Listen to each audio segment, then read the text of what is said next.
سورۃ البقرہ کی آیت نمبر 183۔ یا ایھا الذین آمنوا، اے ایمان والو، کتب علیکم الصیام، تم پر روزے فرض کیے گئے، کما کتب علی الذین من قبلکم، جیسا کہ یہ روزے فرض کیے گئے تھے تم سے پہلے لوگوں پر، تم سے اگلوں پر فرض کیے گئے تھے، لعلکم تتقون، تاکہ تم پرہیزگار بنو، تاکہ تمہیں پرہیزگاری ملے۔ اب اللہ تعالیٰ نے روزہ رکھنے والوں کو، جن کو روزوں کا حکم دیا، وہاں اللہ نے ابتدا فرمائی یا ایھا الذین آمنوا، اے ایمان والو، اے ایمان والو۔ ایمان والوں سے اللہ مخاطب ہے کہ تم پر روزے فرض کیے گئے۔ اس کا مطلب ہے کہ جو لوگ، اور روزے فرض کیے گئے ہیں رمضان کے، کہ جو لوگ روزے رکھتے ہیں وہ الحمدللہ ایمان والے ہیں۔ ایمان والوں کو روزہ رکھنے کا حکم دیا گیا۔ اے ایمان والو، جیسا کہ اللہ پاک نے فرمایا یا ایھا الذین آمنوا صلوا علیہ وسلموا تسلیما، اے ایمان والو، تم بھی درود پڑھو اور خوب سلام بھیجو اس غیب بتانے والے نبی پر۔ درود پاک کی کثرت کرنا ایمان والوں کی نشانی ہے۔ ایمان والے زیادہ سے زیادہ درود شریف پڑھتے ہیں، اپنی زبانوں کو تر رکھتے ہیں نبی کریم صلی اللہ علیہ وسلم پر درود و سلام پڑھتے ہوئے۔ اسی طرح روزوں کے لیے بھی اللہ تعالیٰ نے ایمان والوں کو مخاطب فرمایا۔ معلوم ہوا کہ ایمان والوں کی پہچان ہی یہ ہے کہ وہ رمضان کے روزے رکھتے ہیں، رمضان کے روزے رکھتے ہیں۔ اور رمضان شریف ایسا برکتوں والا مہینہ ہے کہ اس کی برکتوں کو، اس کے فضائل کو اگر بیان کرنا شروع کیا جائے تو مہینوں کے مہینے گزر جائیں مگر اس کے فضائل نہ بیان ہو سکے۔ یہ رمضان اتنی برکت اور اتنی رحمت والا مہینہ ہے۔ صالحین اور اولیاء اللہ، اہل ایمان سارا سال اس مہینے کا انتظار کرتے ہیں، سارا سال اس مہینے کے لیے جنت کو سجایا جاتا ہے۔ ایمان والے اس مہینے کا انتظار کرتے ہیں کہ کب رمضان شریف آئے گا، کب رمضان شریف شروع ہوگا۔ اہل ایمان اس مہینے کا انتظار کرتے ہیں، اور ہم نے دیکھا واقعی ایمان والے، اولیاء اللہ، صالحین جب رمضان کا آخری عشرہ شروع ہوتا ہے تو تڑپنا شروع کر دیتے ہیں کہ اب رمضان ہم سے جا رہا ہے، اور پتہ نہیں آئندہ سال ہمیں رمضان دیکھنا نصیب ہوتا بھی ہے یا نہیں ہوتا۔ ہم جانتے ہیں پچھلے رمضان میں، اس سے پچھلے رمضان میں کچھ دوست ہمارے ساتھ تھے، آج وہ دوست اس دنیا میں موجود نہیں ہیں۔ پچھلا رمضان یا اس سے پچھلا رمضان یا اس سے پچھلا رمضان ان کا آخری رمضان تھا، ان کا آخری رمضان تھا، کیونکہ یہ جو ابھی 15 شعبان کی رات گزری ہے، اس رات میں سب لوگوں کی فہرستیں بن گئی ہیں، جنہوں نے اس سال زندہ رہنے اور جنہوں نے اس سال میں مر جانے، فوت ہو جانے، جنہوں نے حج کرنا ہے ان کی بھی فہرستیں بن گئی ہیں، جن کے لیے رزق کے دروازے کھلنے ہیں ان کی بھی فہرستیں بن گئی ہیں، جن کے لیے رزق کے دروازے بند ہونے ہیں ان کی بھی فہرستیں بن گئی ہیں، جن کے لیے عزت کے دروازے کھلنے ہیں اس کی بھی فہرست بن گئی ہے، اور جن کے لیے ذلت کے دروازے کھولے جانے ہیں ان کی بھی فہرستیں بن گئی ہیں، اور وہ فہرستیں بنا کر 15 شعبان المعظم کی شب بارات کی جو رات ابھی پیچھے گزری ہے، اس رات اس محکمے کے جو بھی فرشتے ہیں ان کے حوالے کر دی گئی ہیں۔ مثلا جس بندے نے اس سال میں مرنا ہے وہ فہرست حضرت ملک الموت کے حوالے کر دی گئی ہے کہ بھی ان لوگوں کی جان قبض کرنی ہے اس سال کے اندر، جن درختوں کے پتے ٹوٹنے ہیں ان کی بھی فہرستیں بن گئی ہیں۔ تو اس لیے جن دوستوں کو ہم پچھلے سال رمضان میں دیکھتے تھے اپنے ساتھ، جن کو اس سے پچھلے سال دیکھتے تھے، جن کو اس سے پچھلے سال دیکھتے تھے، آج وہ دوست ہمارے ساتھ نہیں ہیں، وہ دنیا سے پردہ فرما چکی ہیں، جہانی ہو چکی ہیں۔ تو اس کا مطلب یہ ہے کہ چلیں ہم اللہ کا جتنا بھی شکر ادا کریں، کروڑوں بار شکر ادا کریں کہ اللہ نے صدقہ نبی کریم صلی اللہ علیہ وسلم کا انشاءاللہ ہمیں پھر رمضان دیکھنے کی توفیق عطا فرما دی، اور 3 4 5 دنوں کے اندر رمضان شریف کا چاند سب کو نظر آ جائے گا انشاءاللہ، رمضان شریف کی ابتدا ہو جائے گی۔ تو یہ رمضان ایک عجیب و غریب مہینہ ہے، درجنوں احادیث اور قرآن کی آیات اور درجنوں احادیث اس کے فضائل کے اندر بیان ہوئی ہے رمضان کے اندر جو انسا ہے۔ تو یہ وہ مہینہ ہے جس کے متعلق مختلف احادیث آئیں گے۔ مثلا اس مہینے میں اللہ تعالیٰ رحمت کے دروازے کھول دیتا ہے۔ ایک حدیث میں اللہ تعالیٰ آسمان کے دروازے کھول دیتا ہے، ایک حدیث میں اللہ تعالیٰ جنت کے دروازے کھول دیتا ہے۔ رمضان کے مہینے میں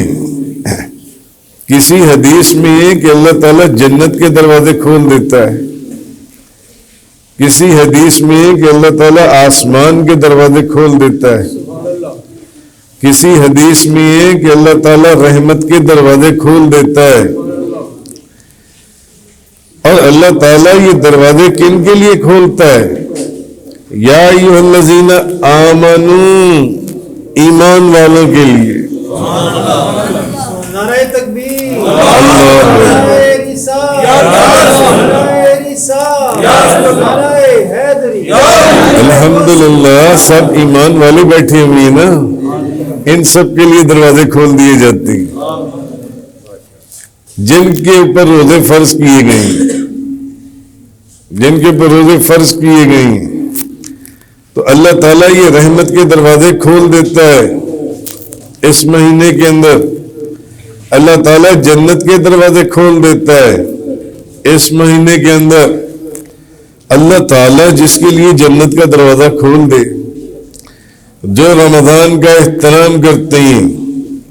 اور اس کے تقدس کو سمجھتے ہیں اور اس کا ادب اور احترام کرتے ہیں اور رمضان کا مذاق نہیں اڑاتے کہ روزہ رکھنے کی طاقت ہے اور پھر بھی روزے نہیں رکھ رہے، ہلکی سی طبیعت خراب ہوگی تو جناب میں نے روزہ نہیں رکھنا، ہلکی سی طبیعت خراب ہو گئی، کھانسی آ گئی، بخار، میں نے روزہ نہیں رکھنا۔ جو اس کے تقدس کو سمجھتے ہیں اس کی ادب اور احترام کو سمجھتی ہیں، اس کے فضائل کو سمجھتی ہیں جو نبی کریم صلی اللہ علیہ وسلم نے فرمایا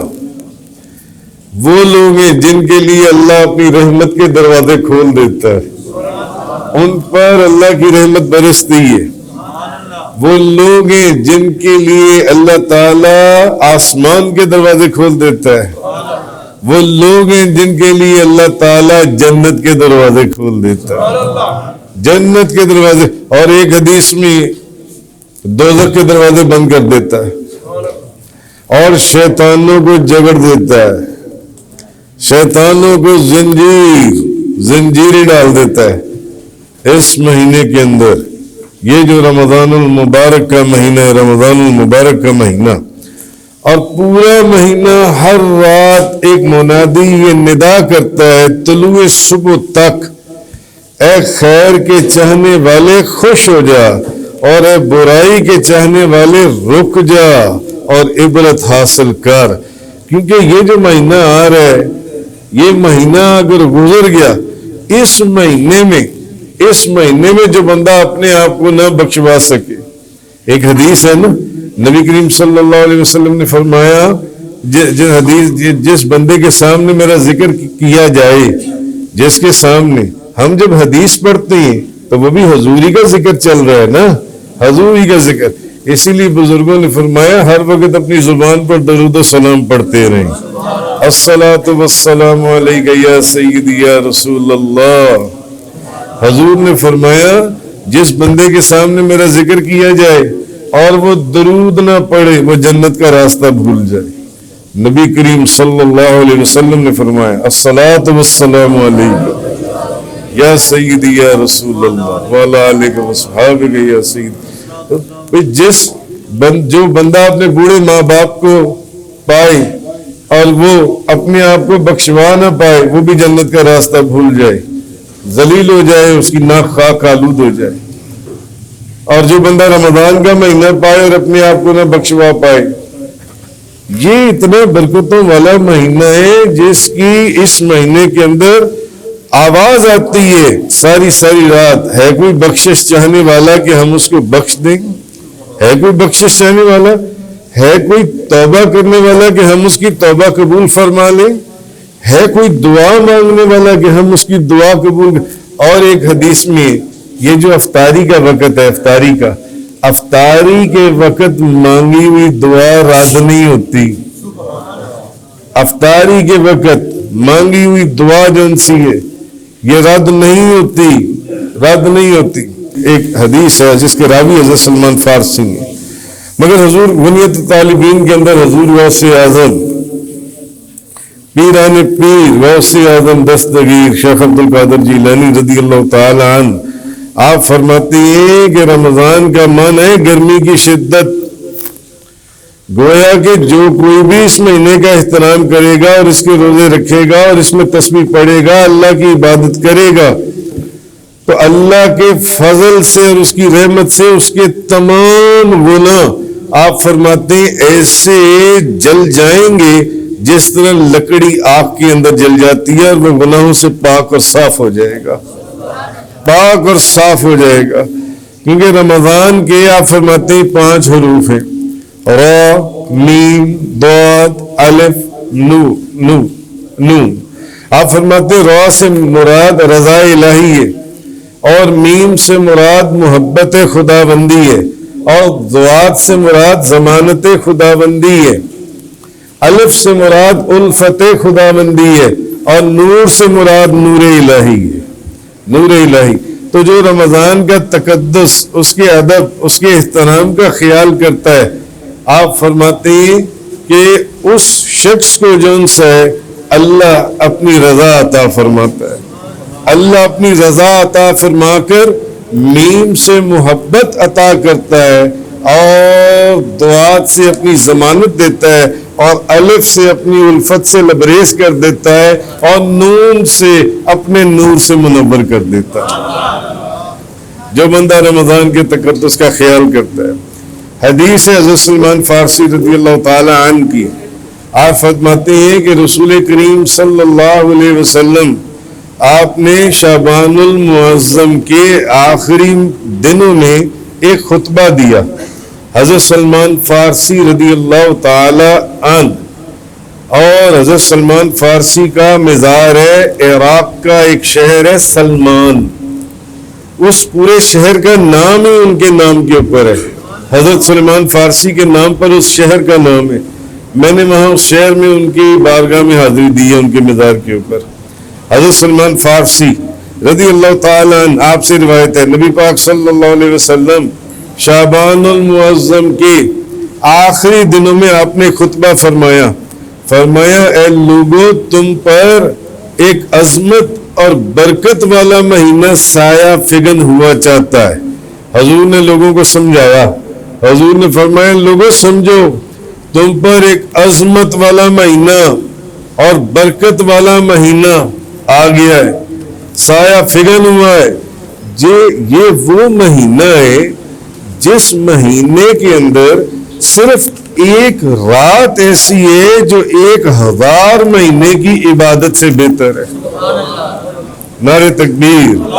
نعرہ رسالت. حضور نے فرمایا یہ وہ مہینہ ہے جس مہینے کی صرف ایک رات ایسی ہے، ایک رات جو 1000 مہینے کی عبادت سے بھی بہتر ہے. 1000 مہینے بیٹھ کر اللہ اللہ اللہ اللہ اللہ اللہ قرآن نفل پڑھتے رہے، مگر اس ایک رات کی جو عبادت ہے وہ 1000 مہینوں کی عبادت سے بھی افضل ہے. نبی پاک صلی اللہ علیہ وسلم نے، یعنی حضور اس مہینے کی ہمیں اہمیت بتا رہی ہے کہ یہ مہینہ ایسا ہے جس کی ایک رات ایسی ہے جو 1000 مہینے سے بہتر ہے. اور حضور نے فرمایا جس کے یہ وہ مہینہ ہے جس کے روزے اللہ نے فرض کیے اور اس کی راتوں کا قیام اللہ نے نفل بنایا. تو جو بندہ اس مہینے میں نفل نیکی کرے، جو بندہ اس مہینے میں، کس مہینے میں؟ رمضان میں نفل نیکی کرے، وہ ایسے ہے جیسے کہ اس نے کسی دوسرے مہینے میں ایک فرض ادا کیا. اور جس بندے نے اس مہینے میں فرض ادا کیا وہ ایسے ہے جیسے کہ اس نے کسی دوسرے مہینے میں 70 فرض ادا کی. 70 فرض ادا کیے. یعنی نفل نیکی کا ثواب فرض کے برابر ہے. جو فرض انسان کے اوپر چیزیں فرض کی گئی ہیں قرآن اور حدیث نے، اس مہینے میں نفل نیکی کا ثواب فرض کے برابر ہے. اور جو بندہ فرض ادا کرے 70 فرضوں، یعنی اگر کسی نے فجر کی نماز پڑھی، فرض نماز پڑھی، اس نے 70 فرض نمازیں اس کو ملیں گی. 70 فرض نمازیں. اور نفل اس مہینے میں جو نفل پڑھے، اب نفل جو ان سے نماز تراویح بھی تو نفل ہی ہے، نماز تراویح بھی نفل ہی ہے. تو نماز تراویح کے اندر یہ 20 جس نے نماز تراویح پڑھی اس نے 20 فرض ادا کیے، 20 فرض ادا کیے، جیسے کہ کسی دوسرے مہینے کے اندر نبی کریم صلی اللہ علیہ وسلم نے فرمایا. حضور نے فرمایا یہ صبر کا مہینہ ہے اور صبر کا ثواب جنت ہے. یہ صبر کا مہینہ ہے اور صبر کا ثواب جنت ہے. اور یہ غربا کی غم خاری کا مہینہ ہے. حضور نے فرمایا. اور صبر کا آپ دیکھ لیجئے کہ ایک حدیث میں آتا ہے، حضرت ابن عمر رضی اللہ تعالی عنہ فرماتے ہیں، حضرت ابن عمر ان کا تقوی، ان کی بزرگی، ان کی شان، فرماتے ہیں ایک صحابی کے پاس ایک بکری کی سری آئی. بکری کی سری، جیسے آج آپ لوگ اپنے گھروں میں سری پائے پکاتے ہیں نا اور پھر وہ کھاتے ہیں، اسی طرح ایک صحابی کے گھر ایک بکری کی سری آئی، کسی نے بھیج دی، تحفتاً بھیج دی. اس نے سوچا، اس نے کہا یار میرا یہ جو ساتھ والا گھر ہے نا ہمسایہ، یہ زیادہ مستحق ہے، اس کے بچے زیادہ، اس نے سوچا غریب ہیں یا ان کو زیادہ، اس نے وہ سری جو ہے ساتھ والے گھر میں بھیج دی. چلو وہ پکا لے جون سے وہ. حضرت ابن عمر رضی اللہ تعالی عنہ فرماتے ہیں، تفسیر جلالین شریف کے اندر ہے یہ. اچھا، اب وہ فرماتے ہیں کہ اس نے جب اس کے گھر میں سری گئی اس نے کہا یار نہیں، جو میرا ہمسایہ ہے نا وہ زیادہ مستحق ہے، اس کو زیادہ ضرورت ہے، اور میں پھر کبھی پکا لوں گا یا ادھر بھیج دیتی۔ اس نے وہ سری ادھر بھیج دی۔ اچھا اس نے جب گئے اس نے کہا کہ نہیں یار یہ سری جو سی ہے نا میرے سے زیادہ، یہ جو سامنے گھر ہے نا اس کے بچے یعنی ان کو زیادہ ضرورت، یہ سری ادھر چلو وہ پکا لے اور وہ کھا لے جون سا یہ سری جون سی ہے۔ حضرت ابن عمر رضی اللہ تعالی عنہ فرماتے ہیں کہ یہ صحابہ کرام کا ایثار تھا کہ آپ فرماتے ہیں ان کا صبر تھا جو بھی تھا کہ وہ سری 7 گھروں سے چلتی چلتی چلتی چلتی واپس اسی گھر میں آ گئی جہاں سے وہ سری چلی تھی۔ آج اتنا ایثار رہ گیا لوگوں کے اندر، آج اتنا تقویٰ رہ گیا لوگوں کے اندر؟ نہیں نہیں نہیں نہیں۔ آج تو کسی کو ایک کھجور سے روزہ کھلوانا مشکل ہو جاتا ہے جون سے۔ حضرت حذیفہ رضی اللہ تعالی عنہ، الحمدللہ میں نے حضرت حذیفہ کے مزار پر بھی حاضری دی ہے۔ آپ کا مزار بھی اسی شہر سلمان کے اندر ہے، حضرت سلمان فارسی کے روضے کے پاس۔ حضرت حذیفہ فرماتے ہیں کہ جنگ یرموک میں آپ فرماتے ہیں بڑے لوگ شہید ہوئے تو میرا چچا زاد بھائی بھی شہید ہوا اس جنگ کے اندر۔ فرماتے ہیں میں پانی کا پیالہ لے کر میں اس کو تلاش کر رہا تھا، اپنے اس بھائی کو تلاش کر رہا تھا کہ میں اس کو پانی پلاؤں، میں اس کو پانی کہتے میں نے اس کو تلاش کر لیا۔ جب میں نے تلاش کیا تو وہ آخری سانس لے رہا تھا، اس وقت وہ آخری سانس لے رہا تھا۔ آپ فرماتے ہیں کہ میں نے نا وہ پیالہ اس کے آگے کیا کہ اے میرے بھائی کا کزن تھا نا کہ جنگ یرموک اور کئی لوگ شہید ہو رہے ہیں، میں نے کہا پانی پی لو۔ تو وہ پانی کا پیالہ پینے لگا، قریب ہی ایک اور زخمی تھا، آواز آئی آہ، اس نے وہیں اشارہ کیا، اس نے کہا نہیں مجھے پانی نہیں پینا۔ اس نے کہا پہلے اس کو پانی پلا دو۔ وہ کہتے میں فوراً پیالہ اس کے پاس لے گیا کہ تم پانی، وہ بھی آخری سانسوں پہ تھا، وہ تم پانی پی لو۔ تو میں اس کو جیسے ہی اس کے پانی ہونٹوں کو لگانے لگا تو قریب ہی ایک اور آواز آئی آہ پانی۔ اس نے ایک دم مجھے اشارہ کیا، اس نے کہا ہٹا دو میرے ہونٹوں سے یہ پانی، اس کو پلا دو اس کو، وہ آخری سانسوں پر ہے۔ کہتے میں جلدی سے میں نہیں پیوں گا، وہ میں جلدی سے اس کے پاس لے کر گیا۔ جب میں پیالہ اس کے منہ کو لگانے لگا اس کے منہ کو، تب میں نے دیکھا کہ وہ اس کی جان وہ جہانی ہو گیا، وہ بندہ مر چکا تھا، شہید ہو چکا تھا۔ کہتے میں فوراً واپس اس بندے کے پاس گیا جو پاس تھا، میں نے دیکھا تو اس کی بھی آخری سانس بند ہو چکی تھی۔ میں فوراً اپنے کزن کے پاس گیا جس کے لیے میں پانی لے کر آیا تھا، میں جب اس کے پاس گیا تو وہ بھی شہید ہو چکا ہوا تھا۔ یہ وہ تھا ایثار۔ نبی کریم صلی اللہ علیہ وسلم حضور نے آگے کیا فرمایا اس حدیث میں، یہ صبر کا مہینہ ہے اور صبر کا ثواب جنت ہے، یہ غربا کی غمخواری کا مہینہ ہے۔ نبی کریم صلی اللہ علیہ وسلم نے فرمایا یہ وہ مہینہ ہے جس میں مومن کا رزق بڑھتا ہے، جس میں مومن کا رزق بڑھا دیا جاتا ہے۔ بظاہر تو اب اس کے کئی معنی اگر دیکھا جائے تو رزق میں برکت ہوتی ہے، کاروبار میں برکت ہوتی ہے، مومن کا رزق بڑھا دیا جاتا ہے، بڑھا دیا جاتا ہے۔ بظاہر تو آپ روزے میں ہوتے ہیں، بظاہر سارا دن آپ روزے میں ہیں، آپ کچھ نہیں کھا رہے، آپ کھانے سے بھی روزے میں ہیں، پینے سے بھی روزے میں ہیں، دونوں حالتوں میں آپ روزے میں ہیں۔ مگر آپ مجھے ایک بات بتائیں، نبی پاک صلی اللہ علیہ وسلم نے فرمایا یہ وہ مہینہ ہے جس میں مومن کا رزق بڑھا دیا جاتا ہے، مومن کا رزق بڑھا دیا جاتا ہے۔ سارا دن آپ روزے سے، پانی اور کھانے سے، مگر شام کے وقت جب افطاری کا وقت ہوتا ہے تو آپ مجھے بتائیں کہ آپ کے دسترخوان کے اوپر اللہ تعالیٰ کیسی کیسی نعمتیں عطا فرما دیتا ہے، کیسی کیسی نعمتیں ہوتی ہیں، کیسی کیسی نعمتیں۔ ایسا نہیں، واقعی اس مہینے میں مومن کا رزق بڑھا دیا جاتا ہے۔ کسی غریب سے غریب ایمان والے کے گھر میں چلے جائیں، بھلے وہ مزدور ہی کیوں نہ ہو، اس نے بھی آگے کھجوریں رکھی ہوں گی، شربت رکھا ہوگا، سالن رکھا ہوگا، ایسا ہی ہے نا۔ اور ہمارے گھروں میں چلے جائیں تو کیا ہوگا، افطاری کے وقت پکوڑے بھی ہوں گے۔ ملک فاروق صاحب کو پتہ ہے کہ افطاری کے وقت شربت بھی ہوگا افطاری کے وقت کھجوریں بھی ہوں گی، افطاری کے وقت پکوڑے بھی ہوں گے، افطاری کے وقت سموسے بھی ہوں گے، فروٹ چاٹ بھی ہوگی، دہی بھلے بھی ہوں گے، کچوریاں بھی ہوں گی، سالن بھی ہو گیا، روٹیاں بھی ہوں گی، دودھ بھی بنا ہوگا، دودھ بھی بنا ہوگا، شربت بھی بنا ہوگا۔ یہ وہ مہینہ ہے جس میں مومن کا رزق بڑھا دیا جاتا ہے، یہ وہ مہینہ ہے جس میں مومن، بظاہر تو آپ نے روزہ رکھا ہوا ہے، بظاہر مگر رزق اللہ نے صدقہ اپنے نبی کریم صلی اللہ علیہ وسلم کی زبان مبارک کا کیسا بڑھا دیا کہ بھئی اچھا میں اپنی ایک بات کرتا ہوں، ویسے عام روٹین میں شاید میں 6 مہینے میں کبھی دہی بھلے کی پلیٹ نہ کھاؤں، 6 مہینے میں کبھی فروٹ چاٹ کھانی یاد ہی نہ رہے،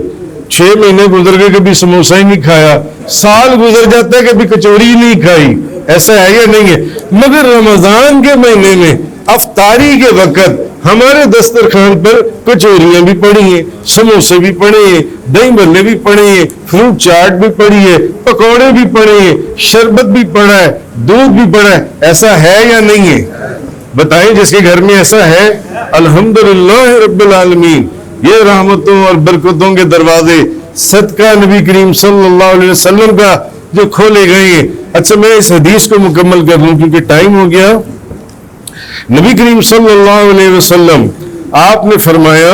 جو اس مہینے میں کسی کا روزہ افطار کروا دے، جو اس مہینے میں کسی کا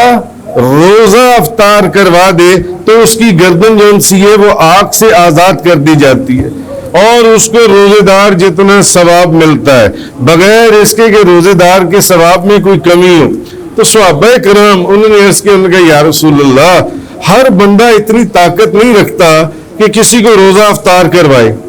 یعنی ہم کسی کی اگر دعوت کرتے ہیں، کسی کی دعوت کرتے ہیں اپنے گھر میں، یار آج آپ نے روزہ میرے گھر کھولنا ہے،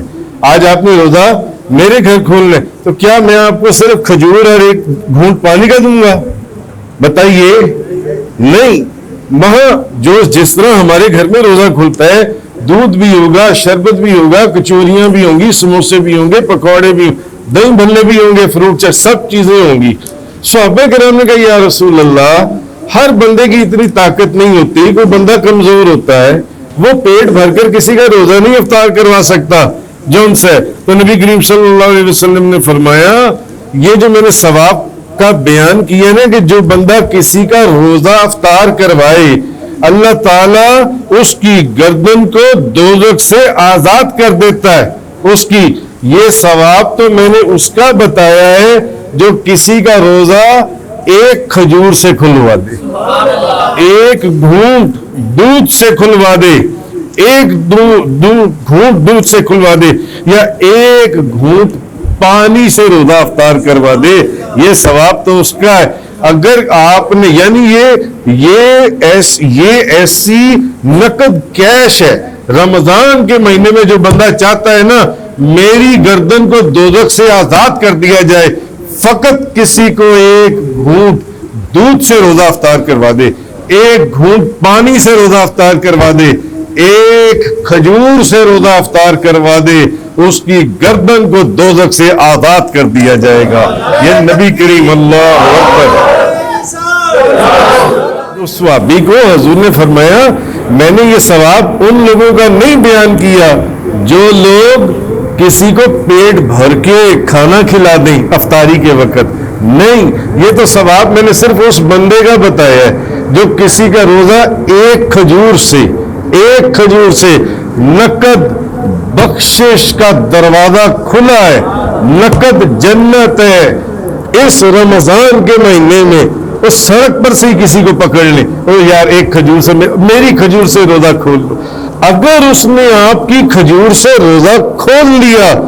آپ کو دوزخ سے آزادی ہے، اور یہ نبی پاک صلی اللہ علیہ وسلم کی زبان مبارک سے ہے۔ اور کھجور بھی نہیں ہے، ایک گھونٹ دودھ سے روزہ افطار کروا دیں، ایک گھونٹ پانی سے، ایک گھونٹ پانی سے، چلو کھجور اور دودھ تو پھر خریدنا پڑے گا نا، پانی کہاں سے خریدنا پڑے گا،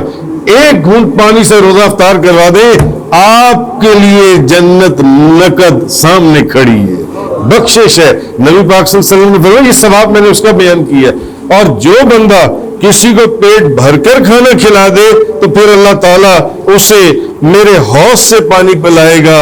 یہاں تک کہ وہ کبھی پیاسا نہ ہوگا، اس وقت تک جب تک کہ وہ جنت میں داخل نہیں ہو جائے گا۔ جب تک حضور نے فرمایا یہ وہ مہینہ ہے جس کا پہلا حصہ رحمت، دوسرا مغفرت، تیسرا جہنم سے آزادی ہے۔ اور حضور نے فرمایا کہ اس مہینے کے اندر ایک بات اور، آخری جو اس حدیث کا جملہ ہے وہ یہ ہے کہ نبی کریم صلی اللہ علیہ وسلم نے فرمایا اس مہینے کے اندر جو بندہ اپنے ماتحت سے، ظاہر آپ کے اب یہ فاروق صاحب ان کا ایک ڈرائیور ہے، ڈرائیور ان کا ماتحت ہے نا، ایسے ہی ہے نا۔ اسی طرح آپ لوگ دفتروں میں کام کرتے ہیں، آپ لوگوں کے اسسٹنٹس ہیں، سیکرٹریز ہیں، یا اور آپ کے نیچے سٹاف ہے۔ حضور نے فرمایا جو بندہ، نبی کریم صلی اللہ علیہ وسلم کی حدیث ہے، جو بندہ اس مہینے میں اپنے ماتحت سے، اگر وہ پہلے فار ایگزامپل وہ 10 گھنٹے کام کرتا ہے آپ کے پاس، آپ اس کے کام میں تخفیف کر دیتے ہیں رمضان کی وجہ سے، یار یہ تہجد کے وقت اٹھتا ہوگا، سارا دن کام، پھر دفتر، پھر افطاری، پھر افطاری کے بعد عشاء، پھر عشاء کے بعد نماز تراویح، 20 نماز تراویح، قرآن پڑھتا ہے، قرآن سن، یار اس کے کام میں اس ایک مہینے میں نا، اور اچھا یار تم صبح 8 بجے آتے ہو، تم اس مہینے میں صبح 9 بجے آیا کرنا، 1 گھنٹے کی میری طرف سے تخفیف ہے، یا اچھا تم شام کو 7 بجے فارغ ہوتی ہو تو اس مہینے میں میں تمہارا 1 گھنٹہ معاف کرتا ہوں، تم 6 بجے چلے جایا کرنا۔ یعنی حضور نے فرمایا جو بندہ اس مہینے میں کسی اپنے ماتحت کے کام میں تخفیف کر دے، اپنے ملازم کے کام میں تھوڑی سی اس کی ڈیوٹی میں کمی کر دے، حضور نے فرمایا اس بندے کو بھی اللہ تعالیٰ دوزخ سے آزادی فرما دے۔ اور ایک بات یاد رکھیں، کائنات کا نظام بدل سکتا ہے مگر حضور کا فرمان نہیں بدل سکتا۔ حضور کا فرمان شریعت کا قانون ہے، حضور کا فرمان خدا کا قانون ہے، یہ خدا کا قانون بن جاتا ہے۔ حضور نے فرمایا جو بندہ اپنے ماتحت کے کام میں تھوڑی سی کمی کر دے، تخفیف کر دے، اگر پہلے اس سے 8 گھنٹے ڈیوٹی لیتا ہے تو 7 گھنٹے لے لے، 12 گھنٹے لیتا ہے تو 11 گھنٹے لے لے، اس کے کام میں تخفیف کر دے۔ اور میں تو یہ کہتا ہوں کہ نیت یہ رکھے، نبی پاک صلی اللہ علیہ وسلم کے فرمان مبارک کے تحت میں یہ کر رہا ہوں۔ حضور نے فرمایا یہ بھی وہ بندہ ہے جس کو اللہ تعالیٰ جہنم سے آزادی فرما دے گا۔ تو اللہ تعالیٰ ہمیں رمضان کی برکتیں، رحمتیں، عظمتیں، نعمتیں اور عزتیں حاصل کرنے کی صدقہ نبی پاک صلی اللہ علیہ وسلم کا توفیق اور سعادت عطا فرمائے۔ وآخر الدعوانا